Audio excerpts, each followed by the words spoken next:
Episode 86ல் வெற்றியும் பாண்டி பேசிட்டு இருக்காங்க. அப்போ பாண்டி சொல்றாரு, சரியான மண்டக்கோளாறு பிடிச்சவனா இருப்பான் போல இருக்கு, கனவுல கூட அவன் பாட்டில் அடிச்சது தாண்டா வருது அப்படின்னு சொல்லி பாண்டி பயந்துகிட்டே பேசுறாரு. உடனே வெற்றி, எனக்கும் பயமாக தாண்டா இருக்கு, ஆனால் அந்தளவுக்கு மோசமான ஆள் இல்லைன்னு தோணுது, கொஞ்சம் சாஃப்டாக பேசினா ஹெல்ப் பண்ணுவாருன்னு தான் தோணுது அப்படின்னு சொன்னோடனே பாண்டி கேட்குறாரு, என்னைக்காச்சும் நெடுமாறன் யாராவது பாட்டில் எடுத்து மண்டையில் அடிச்சு உடச்சு பார்த்துருக்கியா?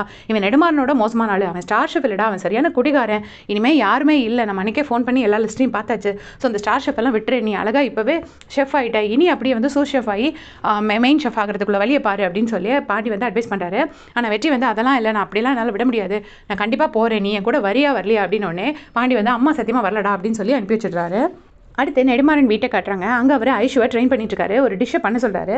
அதை வந்து ஐஷு பண்ணிட்டுருக்காங்க. பண்ணும்போது இவர் சைடில் இருந்துட்டு, இந்த குக்கிங்கிறது வந்து ஒரு ஸ்ப்ரிண்ட் மாதிரி கிடையாது, அது ஒரு மேரத்தான் மாதிரி ஓடிட்டே இருக்கணும், எவ்ரி செகண்டும் கவுண்ட் பண்ணணும், டெம்பரேச்சர் பார்க்கணும், குக்கிங் டைம் பார்க்கணும், அது பார்க்கணும், இது பார்க்கணும்னு நிறைய அட்வைஸ் பண்ணுறாரு. அப்புறமா ஐஷு கஷ்டப்பட்டு ஒரு டிஷ்ஷை பண்ணி கொடுத்தா அதை வந்து ஒரு வாயில் வச்சுட்டு அப்படி டஸ்ட்பினில் கொட்டிட்டு டூ இட் அகெயின் அப்படிங்கிறாரு. திருப்பி ரெண்டாவது பண்ணி கொடுக்குறாங்க, அப்பவும் டூ இட் அகெயின்ங்கிறாரு. மூணாவது பண்ணி கொடுக்குறாங்க, அப்பவும் டூ இட் அகெயின் சொல்லிட்டு என்ன சொல்கிறாங்கன்னா, இதில் என்ன தப்பு பண்ணியிருக்கேன் நீ கண்டுபிடிச்சின்னா அந்த தப்பை நீ கனவுல கூட பண்ண மாட்டேன் அப்படின்னு அட்வைஸ் பண்ணி அனுப்புறாரு. ஐஷு பார்க்க ரொம்பவே பாவமாக இருந்துச்சு. பாவம் திருப்பியும் அடுத்து எல்லாம் பண்ணுறாங்க. பண்ணோடனே வந்துட்டு இப்போ பரவாயில்ல, முன்னாடி விட பரவாயில்ல அப்படின்னு சொல்லிட்டு சமையலுங்கிறது ஒரு கம்ப்ளீட் மேஜிக் அப்படிங்கிறாங்க. ஐஷுக்கு ரொம்ப ஸ்ட்ரெஸ் ஆகுது.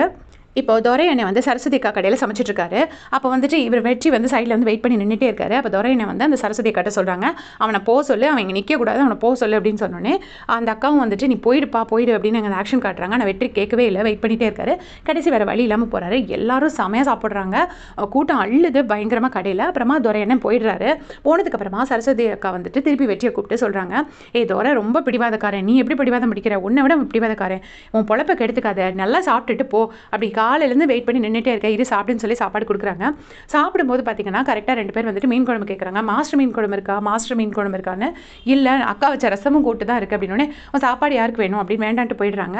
அப்போ அந்த அக்கா சொல்கிறாங்க, அப்படி என்னத்தை தான் இருக்கும் அந்த மீன் குழம்புல, எதுக்கு தான் இப்படி வரானுங்களோ தெரியல அப்படின்னு சொல்லி அவங்க சொல்கிறாங்க. உடனே அப்படி என்ன தான் இருக்கும் அப்படிங்கும்போது வெற்றி வந்து அதை ஸ்மெல் பண்ணி பார்க்குறாரு, அதில் என்ன டேஸ்ட் இருக்குது அப்படின்னு தெரிஞ்சுக்கிறதுக்காக.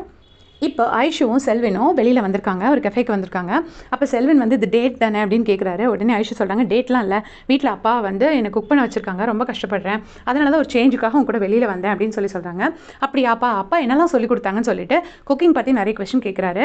அது வந்து ஐஷுக்கு எரிச்சலாக வருது. ஐஷு சொல்கிறாங்க, நானே குக்கிங் மறக்க தான் இங்கே வந்திருக்கேன், எங்கேயும் வந்து அதே பற்றி பேசுகிறேன் அப்படின்னு சொல்லி சொல்கிறாங்க. அப்போ இவங்க ஆர்டர் பண்ண சுஷி வருது. அந்த சுஷி பார்த்தோன்னே ஐஷுக்கு ஃபுல்லாக வெற்றி ஞாபகம் வருது. வெற்றி கூட பேசினது, நடந்தது, சாப்பிட்டதுன்னு எல்லாத்தையும் அதே யோசிச்சுட்டு இருக்காங்க. இங்கே செல்வின் ஏதோ ஆளே இல்லாத கடைக்கு டீ ஆத்துற மாதிரி தனியாக பேசிகிட்டு இருக்காரு. கடைசி 2 பேர் கிளம்பி வெளியில் வந்துடுறாங்க. இப்போது வெற்றி வந்து சரஸ்வதி அக்கா கடையில் வந்து குழம்பு வச்சு கொடுத்துருக்கார் போல இருக்கு. ஏன்னா அவர் என்ன பண்ணார், அப்படி என்னதான் இருக்கும் இந்த மீன் குழம்புல அப்படின்னு சொல்லி சரஸ்வதி அக்கா சொல்லியிருப்பாங்கல்ல, அதை மனசில் வச்சுட்டு அவர் இந்த குழம்பே பண்ணியிருக்காரு. இப்போ கரெக்டாக துரை அண்ணன் கடைக்கு வந்துட்டார். துரை அண்ணன் வரமாட்டாருன்னு நினச்சி சரஸ்வதி அக்கா கடையில் வெற்றி சமைச்சிருக்காரு. பட் துரை அண்ணன் வந்துட்டார். ஓஹோ, புது சமையல்காரர் சமைச்சிருக்கானா அப்படின்னு சொல்லிட்டு அது துரை அண்ணன் டேஸ்ட் பார்க்குறாரு. இது என்ன குழம்பு, இது வாயில் வச்சோடனே புளி வருது, மசாலாவே வரல, மீன் குழம்புனா மீனோட ருசி தான் குழம்பு பூரா இருக்கணும், குழம்புல மீனை போட்டிருக்கக்கூடாது அப்படின்னு சொல்கிறாரு.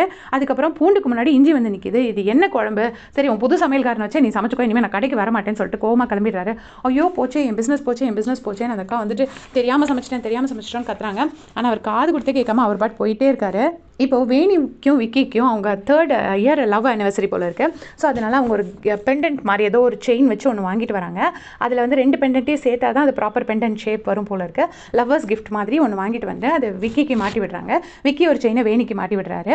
அப்போ வந்து விக்கி கிட்ட வேணி சொல்கிறாங்க, நீ இவ்வளோ மாறுவேன்னு எக்ஸ்பெக்ட் பண்ணவே இல்லை, எனக்கு ரொம்ப சந்தோஷமாக இருக்குன்னு அந்த டயலாக்லாம் சொல்லிட்டு இருக்காங்க. அந்த டைமில் பார்த்தீங்கன்னா கரெக்டாக விக்கிக்கு ஒரு மெசேஜ் வருது. உடனே இது என்ன மெசேஜ் யார் அப்படின்னு கேட்டோன்னே அது பாய்ஸ் குரூப்பில் ஏதோ அப்படின்னு சொல்லிட்டு செமையாக டென்ஷன் ஆகிறாரு. ஏன்னா அது நெடுமாறனோட மெசேஜ். உடனே நான் பார்க்கலாமா அப்படின்னு கேட்டோன்னே பாய்ஸ் குரூப் மெசேஜ் உனக்கு எதுக்கு, சரி பாரு அப்படின்னு சொல்கிறாங்க. உடனே வேணி ஒன்றும் இல்லை பரவாயில்ல வேண்டாம் அப்படின்னு சொல்லிட்டு அவங்க கிளம்பிடுறாங்க. இவங்க பார்த்தீங்கன்னா வெற்றி வந்து துரை கிட்ட ஓடி வராரு. வந்துட்டு அண்ணா அந்த அக்கா வேண்டான்னு தான் சொல்லிச்சுன்னா நான் தான் சமைச்சு கொடுத்துட்டேன், என் பேரில் தான் தப்பு, பாவம் அந்த அக்காவோட பிஸ்னஸ் என்னால் கெட்டு போயிடக்கூடாது அப்படின்னு சொல்லிட்டு நான் ஒரு ரூம் சர்வீஸ் பையனாக இருந்தேன் அப்படின்னு சொல்லும்போது ரூம் சர்வீஸுங்கிற வார்த்தை கேட்டோன்னே அவர் இப்படி திரும்பி பார்க்குறாரு. மேபி அவர் ரூம் சர்வீஸாக இருந்தார், நமக்கு தெரியாது. நான் இப்போ ஷெஃப் ஆகணும்னு ஆசைப்பட்டேன், நெடுமாறன் என்னை தட்டி விட்டார், என்னை யாருமே முன்னுக்கு கொண்டு வரல, நான் கஷ்டப்பட்டு தான் இவ்வளோ இந்த நிலைமைக்கு வந்தேன், இப்போவும் 2 நாளாக தான் ஷெஃபாக இருக்கிறேன், இதுவும் நிரந்தரம் இல்லைன்னு எனக்கு தெரியும், எப்போ வேணால் என்னை வெளியில் தள்ளிடுவாங்க, நான் ஒரு வேளை வந்து ஸ்டார் ஷெஃப் ஆகிட்டேன் அப்படின்னா எனக்கு வந்து கண்டிப்பாக வந்து ஒரு சான்ஸ் கிடைக்கும் இந்த ஷெஃபாகவே கண்டினியூ பண்ணுறதுக்கு அப்படின்னு சொல்கிறாங்க.